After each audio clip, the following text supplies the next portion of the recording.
மாவட்டம் காரியப்பட்டி அருகே கல்குவாரியில் பயங்கர வெடி விபத்து. பாறை உடைக்கும் பணியின் போது நேர்ந்த விபத்தில் 4 பேர் உயிரிழந்ததாக தகவல்.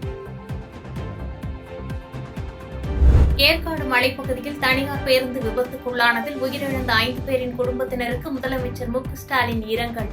பாதிக்கப்பட்டவர்களுக்கு தேவையான அரசு நிவாரண உதவிகள் தேர்தல் ஆணையத்தின் அனுமதி பெற்று வழங்கப்படும் என முதலமைச்சர் அறிவித்தார். தங்கத்தின் விலை ஒரே நாளில் 920 ரூபாய் குறைந்தது. சென்னையில் ஆபரண தங்கம் 53,080 ரூபாய்க்கு விற்பனை. தமிழகத்தில் காலையிலிருந்து சுட்டெரிக்கும் வெயில். பல இடங்களில் 100 டிகிரி பாரன்ஹீட்டை தாண்டி கொளுத்தும் வெயில். உச்சநீதிமன்றத்தை நாடி தமிழகத்திற்கு தண்ணீர் பெற்றுத் தருவோம் என்று அமைச்சர் துரைமுருகன் உறுதி. காவிரியில் நீர் இருந்தாலும் தமிழகத்திற்கு தருகிறேன் என்று இதுவரை கர்நாடகா கூறியது இல்லை என்றும் விமர்சனம். ரஜினிகாந்தின் கூலி பட ட்ரெய்லரில் தனது பாடலை பயன்படுத்த இளையராஜா எதிர்ப்பு. நீக்காவிட்டால் சட்ட நடவடிக்கை எதிர்கொள்ள வேண்டும் என்றும் நோட்டீஸ்.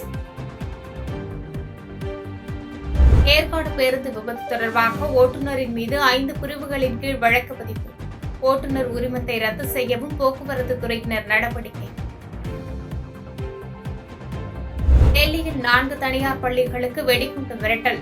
பள்ளியிலிருந்து அவசரமாக மாணவர்கள் வெளியேற்றம். பாஜகவின் தேர்தல் பிரச்சார யுக்தியை நேரில் காண ஆஸ்திரேலியா, இஸ்ரேல், ரஷ்யா உள்ளிட்ட 10 நாடுகளைச் சேர்ந்த 18 அரசியல் கட்சிகளின் பிரதிநிதிகள் இந்தியா வருகை. பாஜக தேசிய தலைவர் நட்டாவை இன்று சந்திக்க உள்ளதாக தகவல்.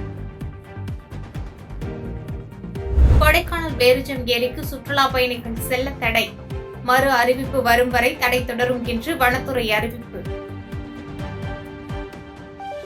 பாதகம் செய்பவரை கண்டால் நாம் பயங்கொள்ளலாகாது பாப்பா. மோதி மிதித்து விடு பாப்பா, அவர் முகத்தில் உமிழ்ந்து விடு பாப்பா. அண்மை செய்திகளை உடனுக்குடன் தெரிந்து கொள்ள இணைந்திருங்கள் இயம்நாடு தொலைக்காட்சியுடன்.